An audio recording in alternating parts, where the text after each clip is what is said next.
ఏంట్రా మీ ఇంట్లో నేను భోజనం చేస్తున్నంత సేపు ఆ కుక్క నా మీద గుర్రుగా చూస్తుంది ఏంటి?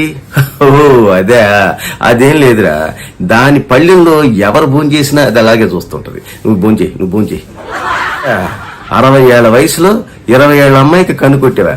సిగ్గులేదు? నేను కన్ను కొట్టింది 20 ఏళ్ల వయసులోనే సార్. వాయిదాలు వేసి వేసి వేసి ఇప్పుడు నాకు 60 ఏళ్ళు వచ్చాయి. అసలు ఏంటి రోజు గంటల తరబడి మాట్లాడుతూ ఉంటావు ఫోన్లో, ఇవాళ అరగంటకే పెట్టేసావి. అది రాంగ్ నెంబర్. ఏడుస్తున్నావు, అమ్మ కొట్టింది. రా, అమ్మ కొడితే ఏడ్ చేయాలా? ఇప్పుడు రోజు నన్ను కూడా కొడుతుంది, నేనేమైనా ఏడుస్తున్నానే? నీకు అలవాటు అయిపోయింది అన్నట్టు.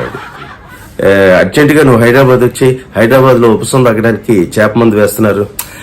ఏం చేప మందురా, సంవత్సరం నుంచి ఈ చేప మందు కలిపి కొడుతూనే ఉన్నా, ఏం పని చేయలే నా వల్ల కాదు. డాక్టర్ గారు, మా వాడికి బాగా పిచ్చి పెట్టినట్టుందండి. ఏం కంగారు పడకండి, పని చేయండి, పెళ్లి చేసేసేయండి, సగం పిచ్చి కుదిరిపోద్ది. అయితే 2 పెళ్లిళ్ళు చేస్తే మొత్తం రోగం కుదిరిపోతుందేమో డాక్టర్ గారు. సంజీవ్ బాకీ.